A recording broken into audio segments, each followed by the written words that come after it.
Hey, hey, hey. Happy Tuesday. Come on in, pull up a chair. The Gaming Gang Dispatch is in the air.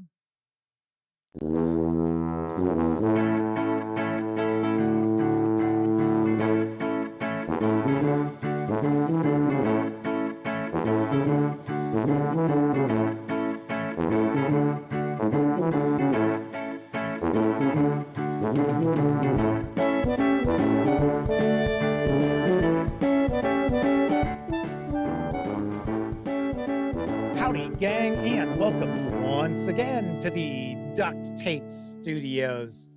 I'm Jeff McAleer, your host, here at the Gaming Gang Dispatch, brought to you by, incredibly enough, thegaminggang.com, of which I happen to be the founder and editor-in-chief, and more incredibly enough, all throughout the month. Yes, Roll for Combat is our sponsor, and I will talk about them in just a little bit. So welcome aboard, everybody. Today is Tuesday, September 10th, 2024. This is live stream 1097. If you're not overly familiar with the show, let me point out, super casual around here.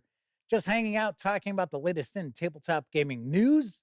And then I will usually pontificate about something related to our hobby, which I shall be doing once again tonight. In fact, I'll be talking about how we should embrace our hobby and our fellow gamers. Stay tuned for that. Of course, when you're not watching videos on the Gaming Gang channel, be sure to visit gaminggang.com for all latest in tabletop gaming news, reviews, and a whole lot more you are not going to find here on YouTube. You know the drill. Get your geek on at thegaminggang.com. And of course, because this is a live show, that means there is chat available. It's not on screen. It's one of the ways I keep some of the more unusual commenters at bay. And you must be a subscriber to the channel for at least 10 minutes before you can take part in chat. Yet another way that I keep some of the more unusual commenters at bay. But if you check both those boxes, and if you want to say howdy, maybe you've got a question, a comment, by all means, chime in. I will do my best to respond. First out the gate tonight is our good friend of the show, the Madman. Yes, the Madman is with us, as is Tessie Trekkie, Chris Burkhart, Keithulu, Gleamon RX, Semper Buffo is also here, as is Kevin Thorpe. And I will take a guess that the lovely and talented Miss Sarah D is possibly lurking in the shadows, doing the Plan 9 from outer space. You know, the stand-in for Bela Lugosi. She's hiding in the shadows with her glittery banhammer, perhaps. Yes. So welcome, everybody. So Kevin Thorpe says, hello, people from the old world. I will say, I have the impression tonight's going to be a pretty quiet show.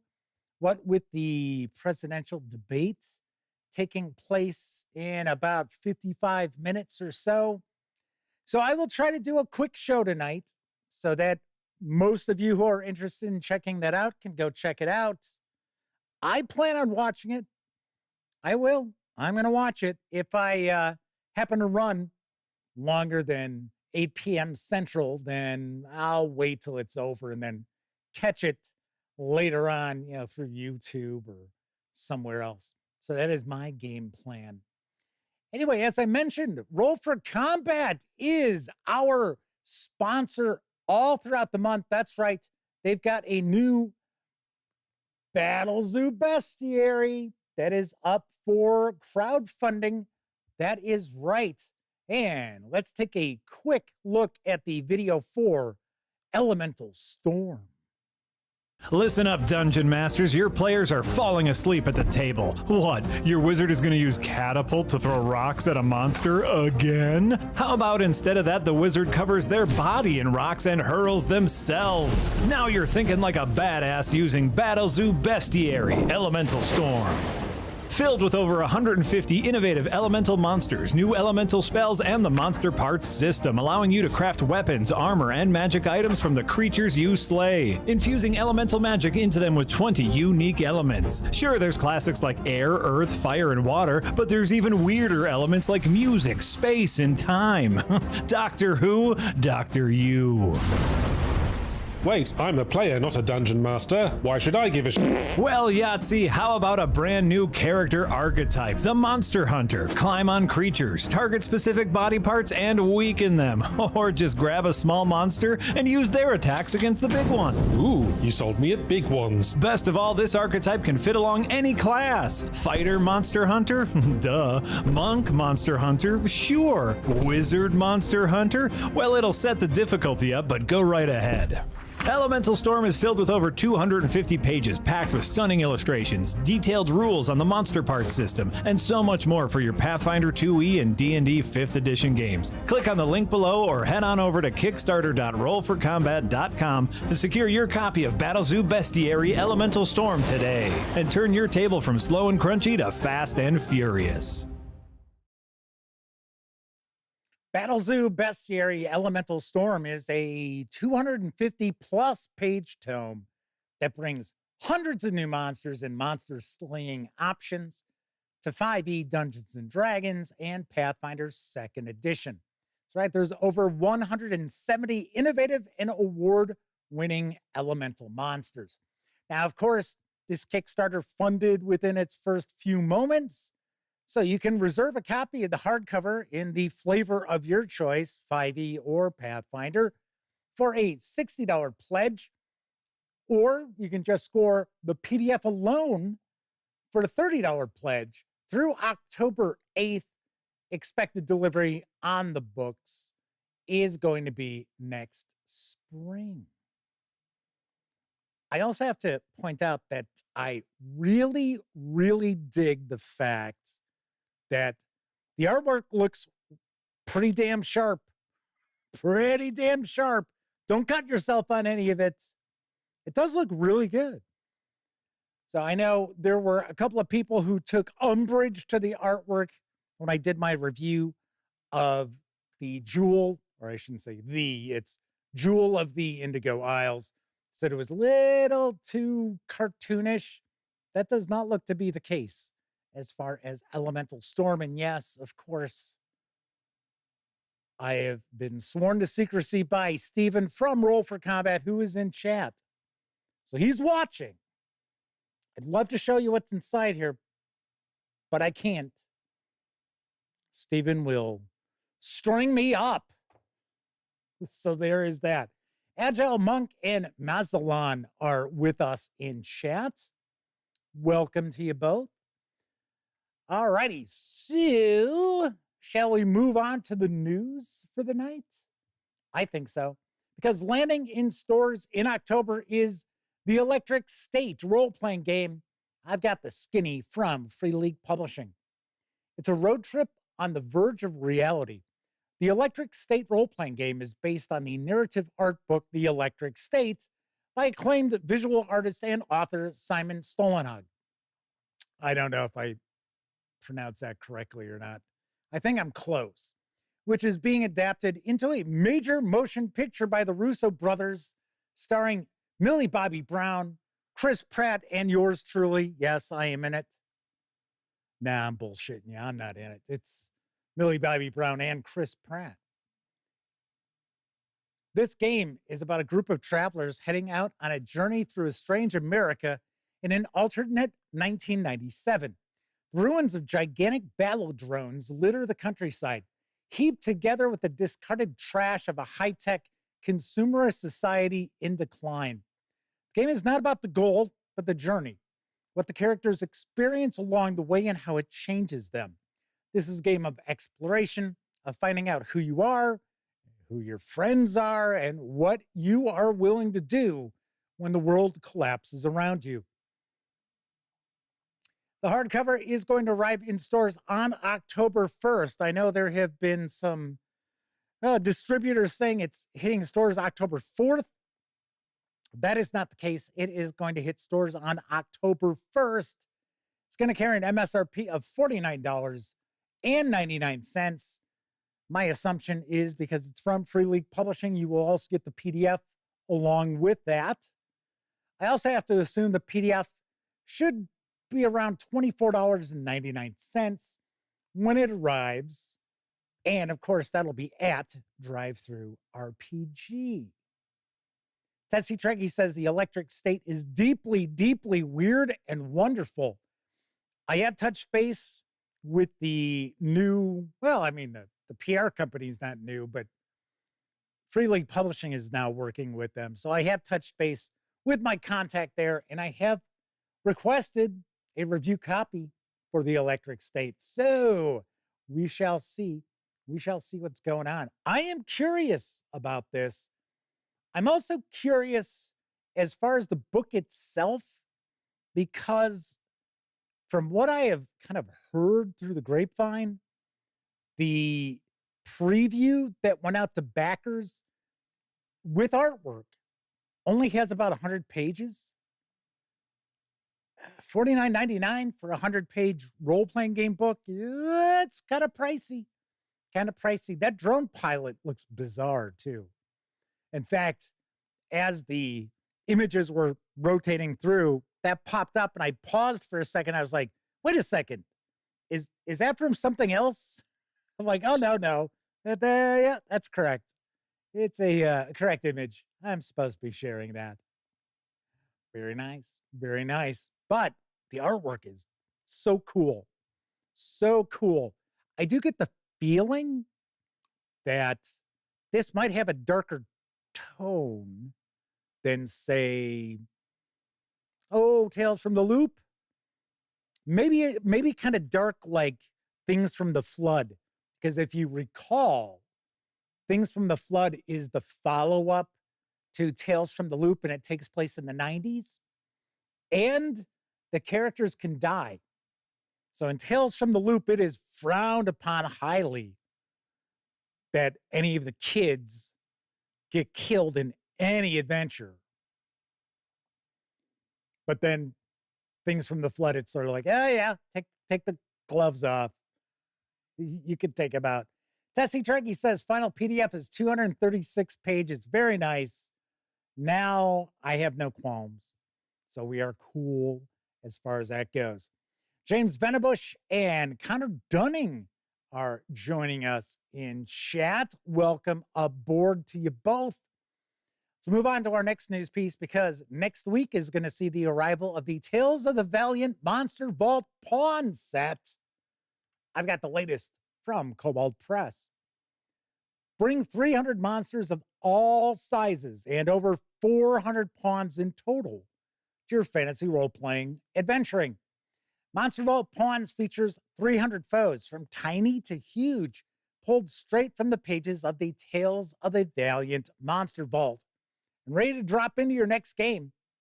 Some of the examples as far as the huge size is the Balor, the adult Void Dragon, the Behir, and the Hydra.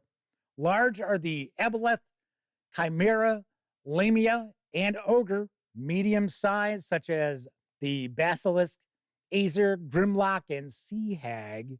And then small, we've got the Cockatrice, the Goblin, the Magma Mephit, and the Velociraptor. I would think, I guess Velociraptor would fall into the small. It's not tiny, though. So we've got that. Now, this box set is going to carry an MSRP of $34.99. There is also I believe it is one of the Tome of Beasts, or maybe it's just Tome of Beasts, and it's got some entries from all 3 volumes. But there is also a pawn set for that arriving. That'll have an MSRP of $34.99.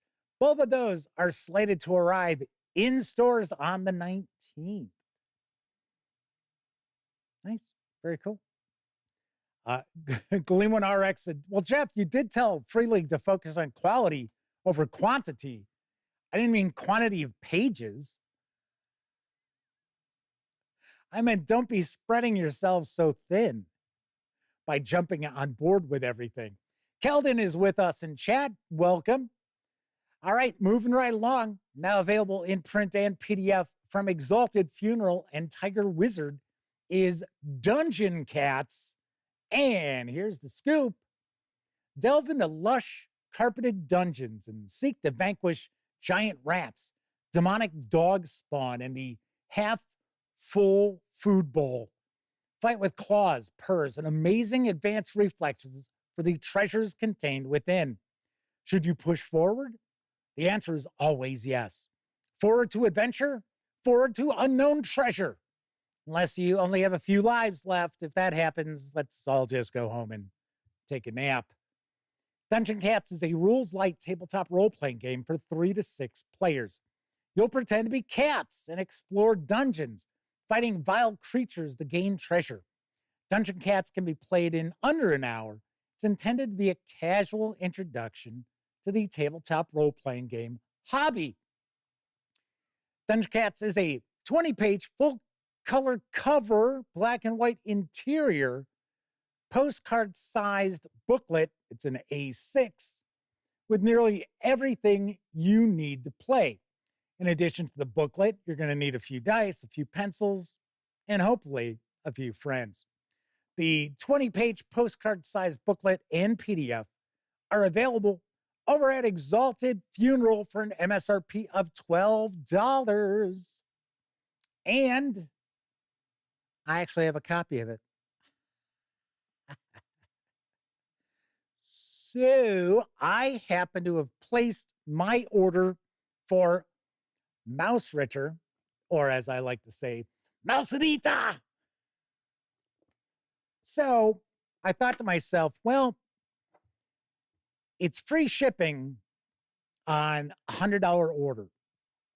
So I had ordered something previously, just one book from Exalted Funeral, and the shipping cost was $13 and some cents. So I thought to myself, well, you know what? Why don't I look to kind of fill the gap with some small items, which is exactly what I did. So I ordered Dungeon Cats.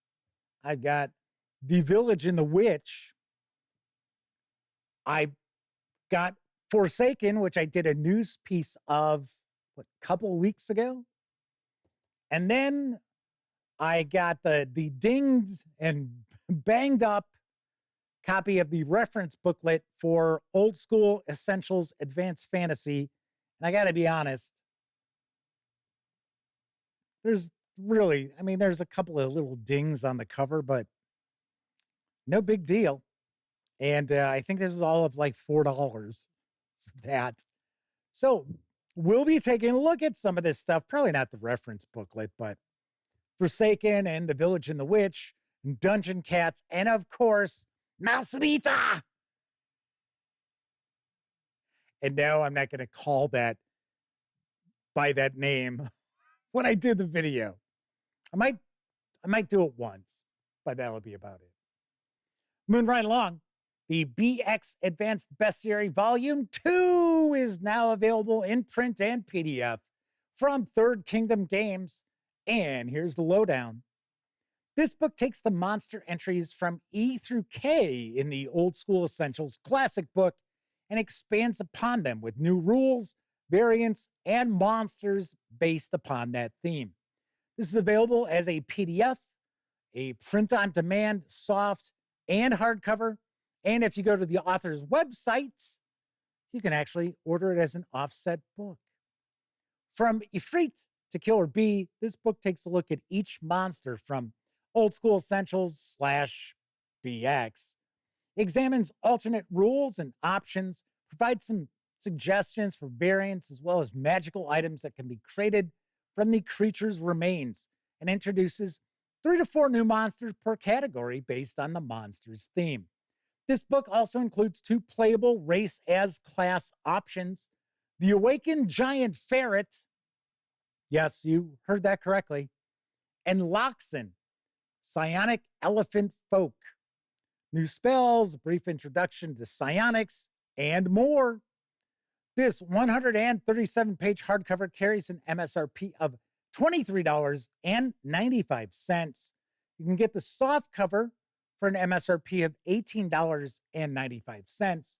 Or if you just want to grab the PDF, you can get that for $9.95, all at Drive-Thru RPG. And you'll have to stay tuned because I've got a copy of this. That's right. I have got a copy of this as well as the Populated Hexes Year 2.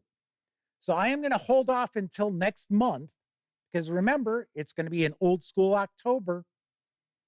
So I will be sharing reviews of those next month. Pretty cool. I have to say, I liked the first volume. I thought the first volume was really good. Although, with this volume, there will not be the inclusion of the stat blocks from Old School Essentials. So I guess that was something that I can understand. I can understand the folks over at Necrotic Gnome kind of saying, hey, hold on a second.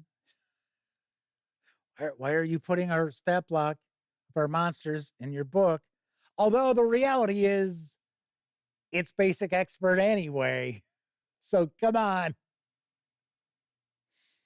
Yeah. So very cool. And as you can see, there's our ferret. And we had an image of the elephant folk as well. Final news piece of the evening, now available for pre-order from Mongoose Publishing, is Traveler, the Fifth Frontier War opening moves. Here's the skinny. Body pistols and firebombs suddenly turn a normal day on the Starport Concourse lethal. An uprising on planet and a Zidani battle fleet inbound are the first signs that the Fifth Frontier War has broken out. With the system under attack from within and without, the travelers must escape before the starport is overrun. In opening moves, the travelers will experience terror and denial, heroism, and the sheer stupidity of the first days of the Fifth Frontier War. A race across District 268 places them at the pivotal Battle of Alexabeth, where they will play a greater part than anyone may ever know. This 160-page hardcover with PDF can be pre-ordered for an MSRP of $49.99. I believe it's supposed to ship in November, early November. Or you can grab the PDF alone right now. It is out over at Drive-Thru RPG for $29.99. Sweet. So the new storyline, the Fifth Frontier War, has now kicked off. I know we had a very recent release of the Fleet books, or Fleet book, I should say, for the Fifth Frontier War. Now we've got the opening adventure. Pretty cool. Pretty cool. Kathy Evans is with us in chat. Welcome aboard. Agile Monk says it's a new version of the very old Fifth War for the Traveler universe. Nice. Of course, I was just talking about Drive-Thru RPG. Don't forget, the Gaming Gang, thus the Dispatch, is affiliated with the One Bookshelf sites. So if you're going to go visit Drive-Thru RPG or Dungeon Masters Guild, Storyteller's Vault, Wargame Vault, what have you, any of the One Bookshelf sites, please stop by thegaminggang.com first. Click on one of our banner ads. They're usually for Drive-Thru RPG, but you can easily go to the other sites from there, and it will hang on to our affiliate code because you used the banner. And of course, if you happen to make a purchase, I get a small portion of that sale. And all those nickels, dimes, and quarters really do go a long way to helping to keep thegaminggang.com around. If you like this video, if you like the video, if you dig the channel, if you find thegaminggang.com to be a valuable resource, hell, if you just like what we do, you can always stop on by paypal.me/thegaminggang and make a small donation. Hell, you can buy me a 2-liter bottle of soda.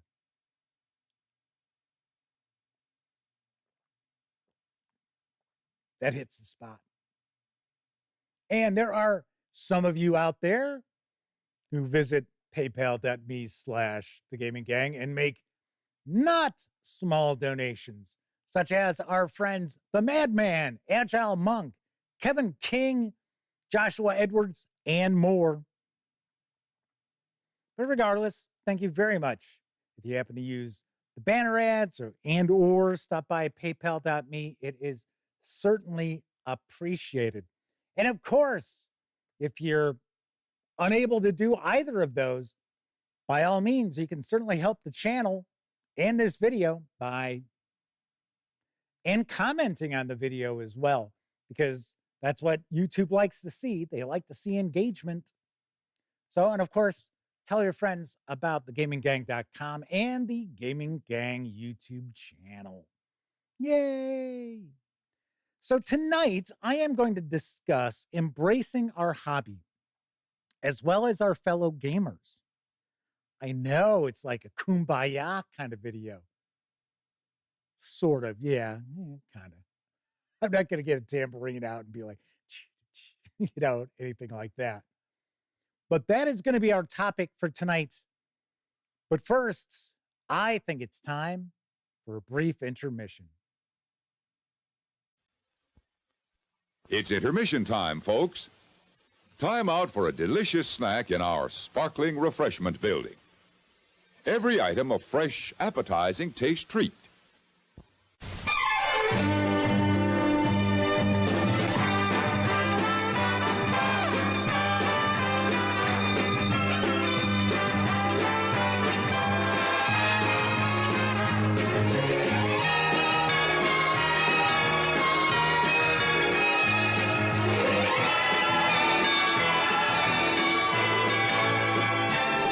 It's refreshment time, folks. Taste that beats the others cold. Pepsi pours it on. Taste that beats the others cold. Pepsi pours it on. I'm torn between the chewing satisfaction of gum or the fruit flavor of candy, Jane. Try Sugus, Helen. Good advice, Jane. Sugus, new kind of candy that supplies the best of both. Suck it or chew it. That tangy fruit flavor keeps coming through it. Here's proof Sugus is 2 ways better. This mouthometer measures both chewing and flavor satisfaction. Pop in hot candy.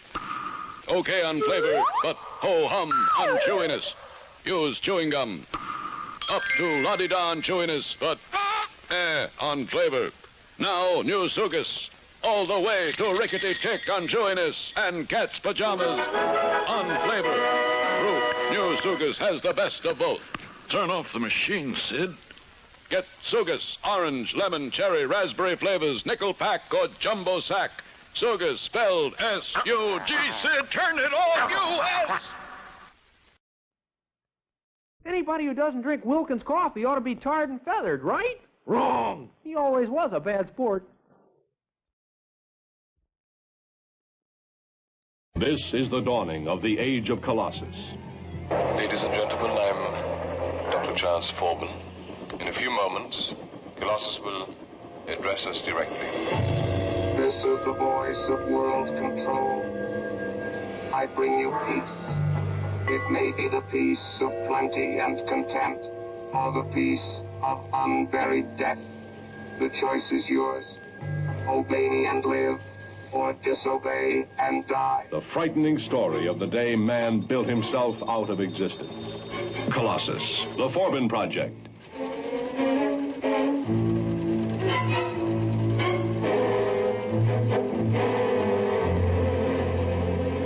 It's making you a prisoner. Shock, horror, suspense. Created with all the technological brilliance of 2001, A Space Odyssey. Colossus is the ultimate in sophisticated computers. I'm going to try to convince the computer that you're my mistress. And that therefore I have to be given the opportunity to see you regularly in private. That way we can pass information back and forth.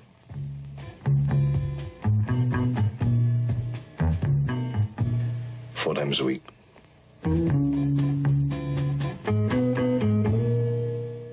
Good night.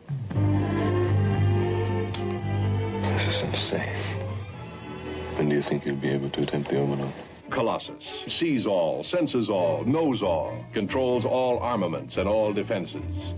When this emotionless creation becomes the master of man, the result is catastrophic.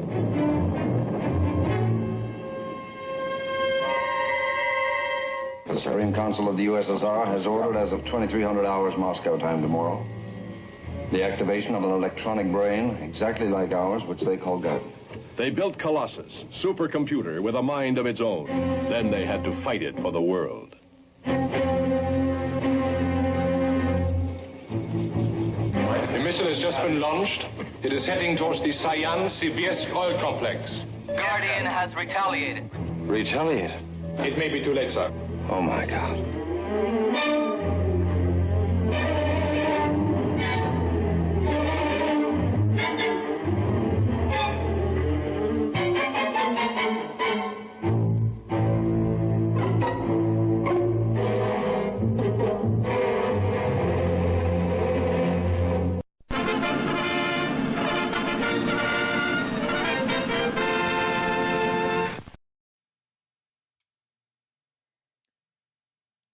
So I would take a guess half of the folks watching are thinking, my God, that movie looked insanely boring.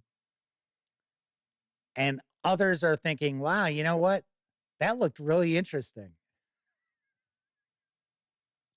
It's actually a fairly famous science fiction movie.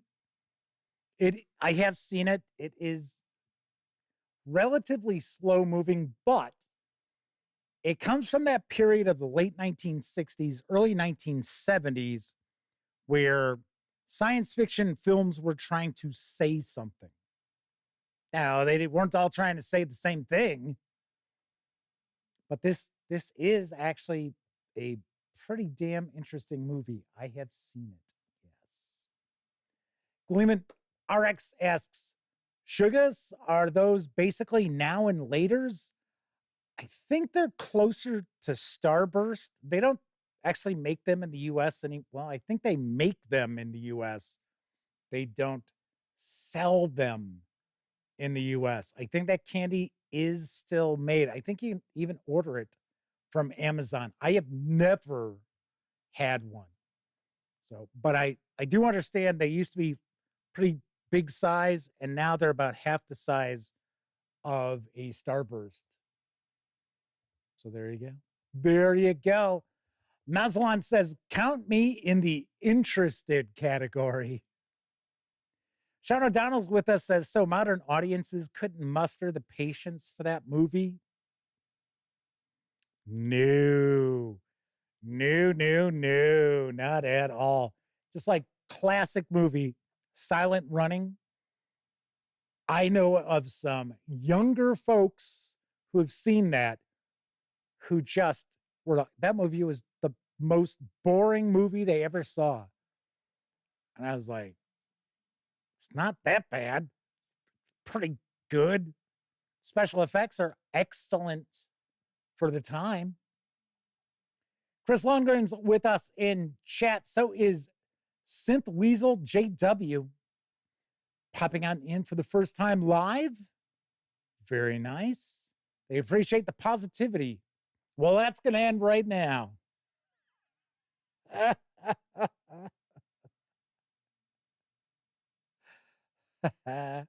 No, it's not. So tonight's topic is how we should embrace this hobby. There are just so many people out there, and I'm not saying we can't be critical of things. I'm not saying that at all. I'm a reviewer. Of course, I believe in giving you a critical assessment of the various different releases that I review. That's what a reviewer does. Reviewers were also known as critics, right? So it's same difference. But the thing is, there's this like strange, almost like self-loathing from some of these gamers out there. And I'm not just talking about the, content creators out there. I'm talking about gamers overall. Chris Lundgren says that his cockatiel buddy says hi. Hello, buddy. But it gets really tiring because the thing is, we always are looking to grow the hobby, right? Aren't we looking to bring more people into the hobby? Hopefully, there are people who enjoy the games which we enjoy. So we're looking to grow the hobby. But I'll tell you, people get turned off by the constant bitching and moaning and whinging from people about our hobby and about other gamers and other games. So I'll give you an example. I've had people tell me, hey, you know, don't bring politics into the hobby.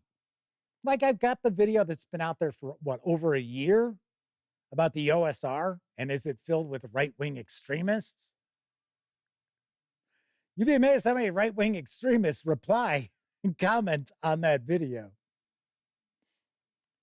But I'll have people say, oh, don't bring politics into games. And they're telling me this. They're not saying overall.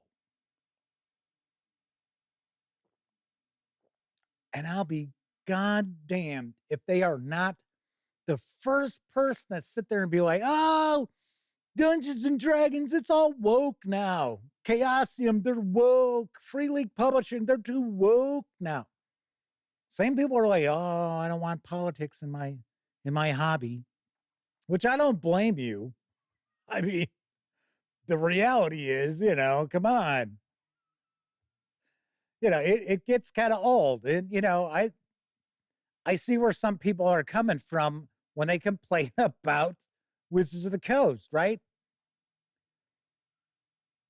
But the thing is, who fucking cares? That's the whole point. If you don't play a game, like, okay, so as an example, there are people my age and older who get really upset about the direction that Dungeons and Dragons has moved in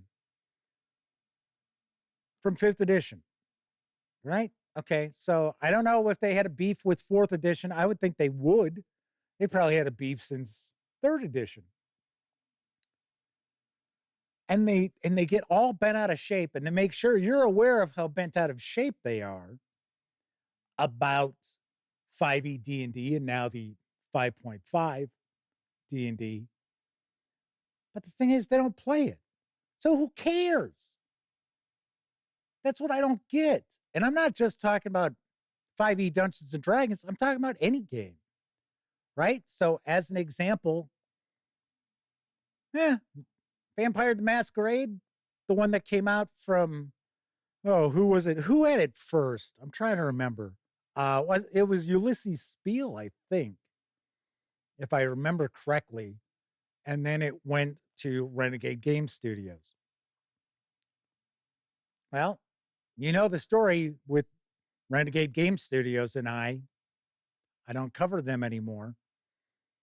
I did not care for the 5th edition of Vampire the Masquerade, but you don't hear me complaining about it because it's like, I don't play it. Who cares? I reviewed it, said, yeah, there were some things I liked, other things I didn't, but I thought the overall approach where the player characters were going to be monstrous, no way around it. I didn't care for that. I didn't like that. Because there are a lot of folks out there who want to play Louis from Anne Rice's stories and that, right? They don't want to be Lestat. They don't want to be the evil vampire. They want to be the cool vampire. The vampire tries to live on blood from, animals and things like that. But that's not what was going to happen with Vampire the Masquerade 5th edition. Okay, so what? And I don't sit there telling people, don't play Vampire the Masquerade. Oh my gosh, stay away from that. That's crap. If you play Vampire the Masquerade, you're an idiot. No, not at all. Chris Lundgren says, true, there's toxic people in the world. And I think that many in the hobby lack social skills and norms. I get it. I mean, and there are people out there, there are people in our hobby who don't want more people joining the hobby. They don't want to like have to share the hobby with other people. That's something that comes up a lot with like pop culture stuff, like Star Trek, Star Wars.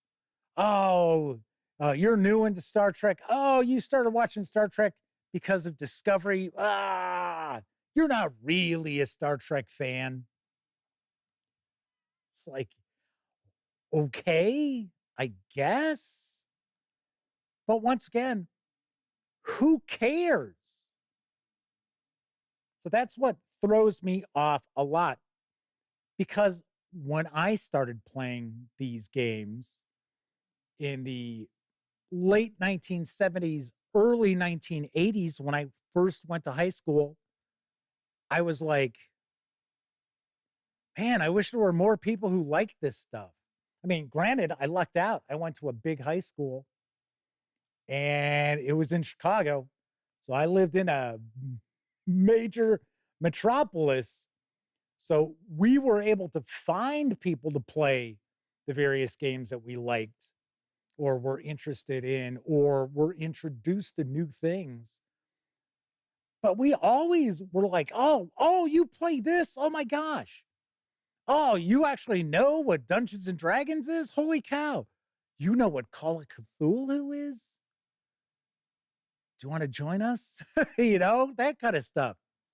So unfortunately, I think compared to when I first got into the hobby, and even my first 20 years in this hobby, things have changed a lot. And everybody is just so quick to criticize things that other people like. So I happen to be a fan of George Carlin. And there is an album that came out when I was in high school, and it's called A Place for My Stuff. And there's kind of a thread in it that I always think of. And it was true then, and it's absolutely true now. And George Carlin asks, have you ever noticed that your shit is stuff, but other people's stuff is shit? And that's how we are now. Far more than we ever were in the 1980s. It's, oh, yeah, the thing I like, oh, that's great. But I'm going to complain about it. But the stuff that these people like, oh, that's awful, that's crap. I think it's time for us to say enough is enough. I really do. I think it's time for gamers to grow up. And it doesn't matter how old you are, because there are many gamers my age and older who are big babies about this stuff. And there are gamers who are far younger than I am who take a much more mature approach to the hobby than people my age in many ways.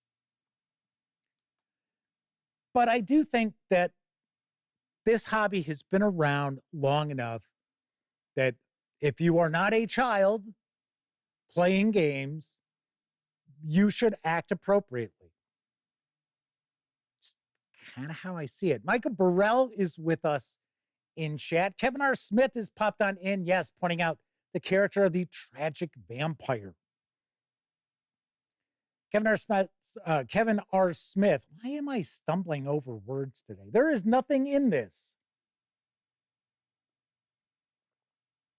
Okay, outside of the diet, right? No, it's an empty cup. It's like I'm doing a TV show. It's like, you ever notice you'll see a TV show and somebody's drinking like a cup of tea or a cup of coffee, and you can see there is absolutely nothing in that cup. Wouldn't you think they would have made sure to shoot that in an angle that you could not tell? Or maybe just throw some sort of brown liquid in it. Kevin R. Smith says, its existence hurts them, including the fact that it means they are no longer the target audience for modern Dungeons and Dragons. Yeah, but funny enough, I don't think college age players, I don't think people in their 30s are really the target for D&D anymore. It seems like the target audience, or I should say, probably more to the effect of the audience Hasbro is targeting, is younger and younger. And those who are extremely comfortable and won't bat an eye if Dungeons and Dragons is just all digital. That I would not be surprised to see. So I do see where Kevin R. Smith is coming from. So I completely understand that. And yeah, I agree with you on that. There are a lot of gamers, 40s, 50s, 60s, who, you know, they grew up with the first couple editions of Dungeons and Dragons, and they now feel old because they're no longer the target audience, and Dungeons and Dragons doesn't play to their ideal of Dungeons and Dragons. But the problem is the world moves on. The world keeps turning. So, I mean, yes, I know I'm old. I joke around with my brother and Elliot all the time about being old, but we're not dead. I mean, you know, come on. We still get together. We enjoy playing games. We get, like, you know, we played Black Orchestra one time, and we've played it a couple of times, actually. And the one time we did kill Hitler, we were like, yeah, we're all high-fiving around. There were 5 of us. We're all high-fiving around the table, taking pictures with the little we killed Hitler card that comes in the box. So I think people need to embrace the games that they love. Embrace the stuff. If you love old school original Dungeons and Dragons, embrace it. But in doing so, do not push away players who want to enjoy their Dungeons and Dragons.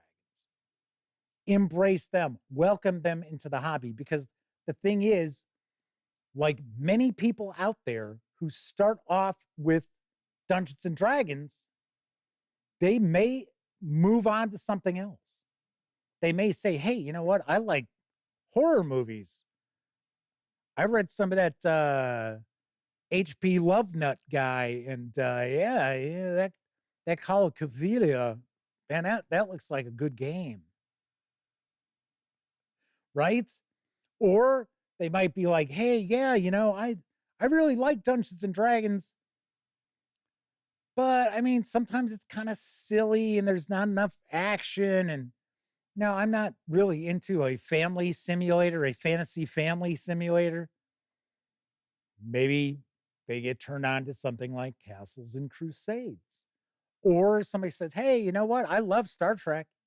Isn't there a Star Trek role-playing game? Or some would probably be along the lines of, isn't there a Star Trek Dungeons and Dragons?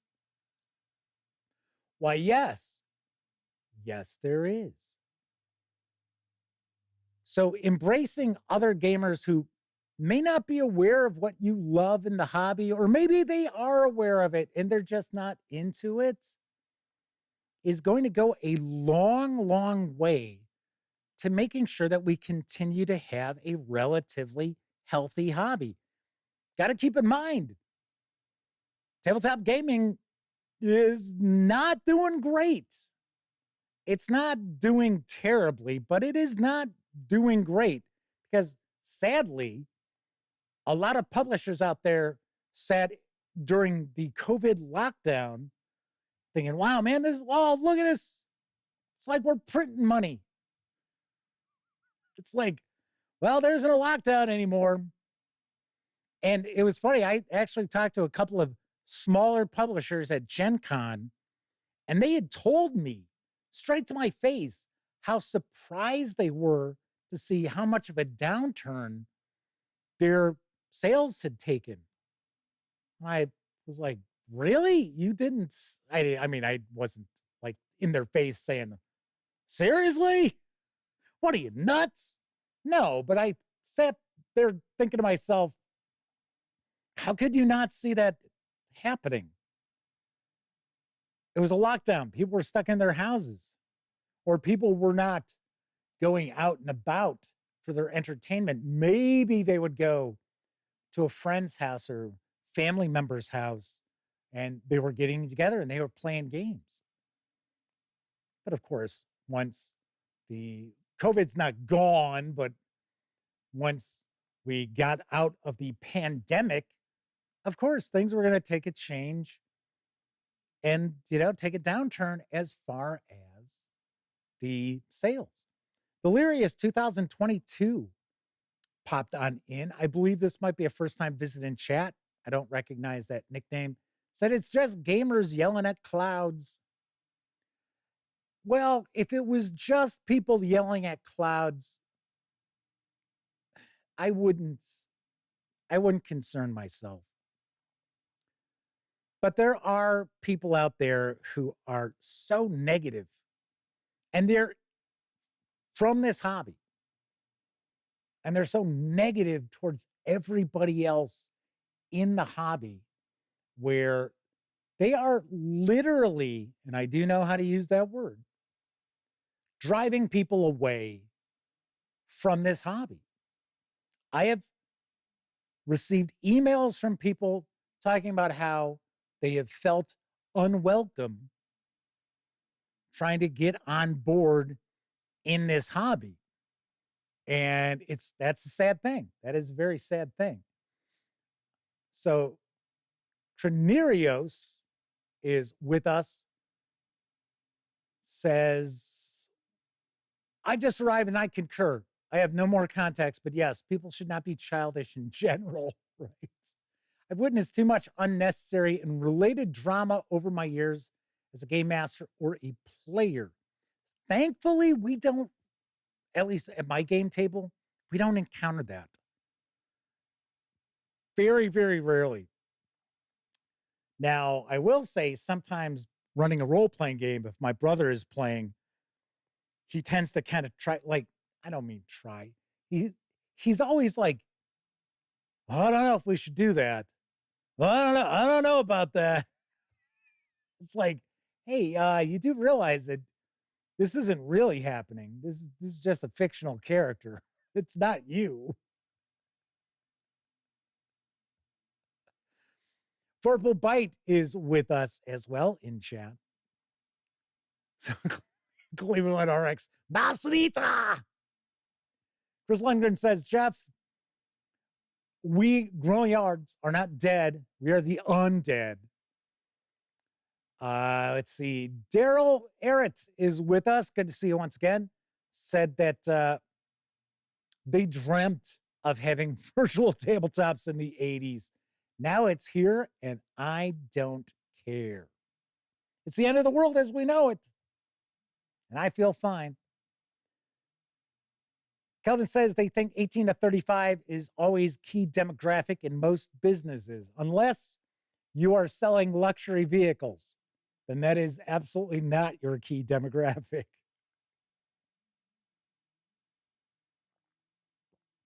Kevin R. Smith says, I agree. It's like his namesake, the movie director, who I have met. And he was super nice. Said in a recent interview, life's too short to spend energy downing something you hate instead of talking up things you love. I saw that interview. He's actually said that a few times now for a few different interviews. Chris Lundgren says, I get a lot of younger players that watch Stranger Things that love dark places and demogorgons. Maybe because of the name. That's a possibility. Keith Ulu says when they ran FASA Star Trek role-playing game, they ran their crew through the caves of chaos. James Venebush says, heck, I'm old, but willing to embrace new ways of playing. Getting into 3D printing my own minis, always looking to learn. Problem as I see it is people think that how it was when they started is how it should always be. Yeah, you got to evolve or die. I mean, that's how things work. Chris Lundgren's talking about new kids coming into historical miniatures. That is something that needs some, young blood. Bump into the old guard when they show their bolt action, Team Yankee, or Flames of War stuff. They are talked down to as if that's not real historical wargaming. Well, I mean, bolt action is skirmish. I'm not overly familiar with Team Yankee, but I thought, isn't Team Yankee, well, modern or at least like 1980s? I thought. Agile Monk says, I really love hanging out with people I enjoy and playing whatever we enjoy. See, that's the other thing. The ties that bind us together as gamers. Because we all have them. It is a big deal. So that when people get like all pissy and moany about our hobby, I honestly wish they would just take a moment to remember what it is about this hobby that they love so much. And maybe that will help them move beyond whatever is stuck in their craw. Because we all got into this hobby because we enjoyed the social aspect of it. Now remember, because if we didn't, we'd just be playing video games and just, rage quitting in the middle of online games, be like, I don't care. So we got to love the social aspect of it. Like I said, otherwise we would not be part of this hobby. Now, yes, I get it. We have talked about this before. There are many people out there in our hobby who are a little socially inept. So there also is that, but still, another thing that draws us in, especially if you play board games, is just the strategic or tactical challenge of kind of solving the puzzle as far as, playing board games. If you play historical miniatures, which I did for a long time, sadly, I never have an opportunity to anymore, and I don't have any anymore. But I love the history. I love learning about the history behind the conflicts that we were simulating on the tabletop. So that was something else that really drew me into the hobby. But I think all in all, what brought me into the hobby and what has kept me in the hobby is the social aspect of it. And I believe that that is something that really binds us all together in this hobby. You don't have to like the same games. You don't have to like the same sorts of games. But we all enjoy being part of this hobby. So that is also another reason why I think that, people should embrace other gamers regardless of what those other gamers play, because for all you know, they may not know anything about the thing you love in this hobby, that you love playing in this hobby. And if you give them a chance, you might find you've got somebody joining your group who's going to play whatever it is that you absolutely love. So, Trenerio says, as a small follow-up to what they said, they've been in the hobby since 2014, and it's been nonstop gatekeeping and childish, annoying people left and right. I've had to grow up in my own way to survive. And they popped on out. So Good to have you pop on in. You know what? It's too bad they left, because I'm kind of curious about the gatekeeping. Where the gatekeeping is taking place. Is it at game stores? Is it open gaming? I don't know. Kevin R. Smith says, yeah, most of the ranting and raving happens on social media, though apparently some people like to gatekeep at real life game stores. Yeah, see, that's what I'm kind of curious about. Because if I happen to be the person who was managing that store or owned that store, and I found out somebody was gatekeeping, I would ban that person from my store. Because not only are they interfering with someone possibly joining the hobby, they're also sitting there and taking money out of my pocket as the owner, right? So I'd be like, hey. Tim Johnson's with us. Says, I got into gaming for the rock and roll lifestyle. Still waiting. See, you got to become a tabletop gaming content creator in order to live that lifestyle. Although I will say, San Diego Comic-Con with the press parties and stuff, yeah, sort of like that a little bit.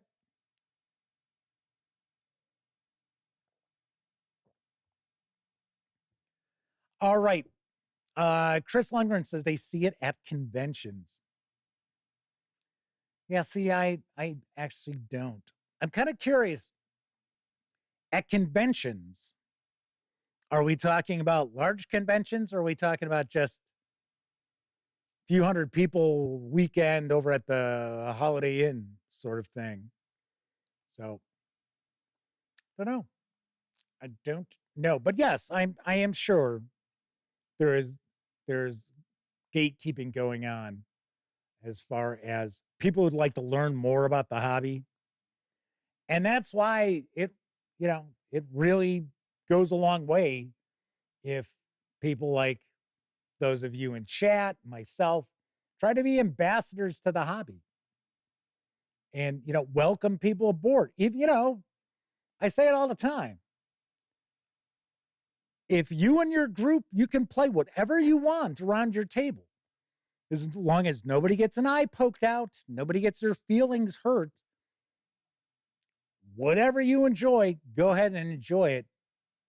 You don't necessarily have to invite me into it, but, I wouldn't sit there and be like, oh, they're sitting around, they're playing a furry role-playing game. It doesn't matter to me. It has no impact on me. So why would I get worked up about that? Now I would have to say, yeah, I'm not really interested. But anyway, so a lot of people are going to rock on out. I am going to rock out too, because I know a lot of folks want to see the presidential debate. It is kicking off, or it's just started just a few moments ago.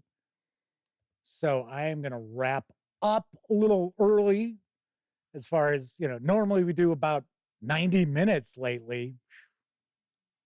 Tomorrow night, I am up in the air a little bit, but I'm thinking of doing a spooky September and doing a head-to-head comparison of 5 horror role-playing games. So we shall see. Chris Lundgren says they saw it at a large LA convention called Strategicon. Okay, so Chris talked about historical gamers. Historical gamers are notoriously famous for being pains in the ass. I mean, I'm just saying, as someone who played plenty of historical games, especially historical miniatures, historical miniature players are bigger pains in the ass than Warhammer players. So there you go. All right, that is it for this time out. If you like the video, by all means, please give it a quick thumbs up. Subscribe to the Gaming Gang channel if you haven't already. And if you do subscribe, don't forget, ring that bell. It'll not only let you know when the Dispatch streams live Tuesday, Wednesday, and Thursday evenings 7 p.m. Central, right here on YouTube. I'll also let you know when I share other videos, such as this past weekend's review of Delta Green, The Good Life. Of course, when you're not watching videos on the Gaming Gang channel, be sure to visit gaminggang.com for all latest in tabletop gaming news, reviews, and a whole lot more you are not going to find here on YouTube. You know the drill. Get your geek on at thegaminggang.com.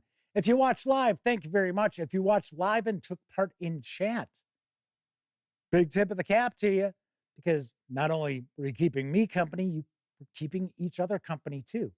Of course, I know a lot of folks, they don't have an opportunity to watch live. Doesn't matter if you're watching live or on Memorex. Thank you very much for watching any of the videos here on the Gaming Gang channel. I will be back tomorrow. So enjoy the rest of your morning, afternoon, evening, whatever time of day it is in your neck of the woods. Once again, I'm Jeff McAleer, and as always, I certainly hope all of you get to enjoy plenty of great gaming with your gang.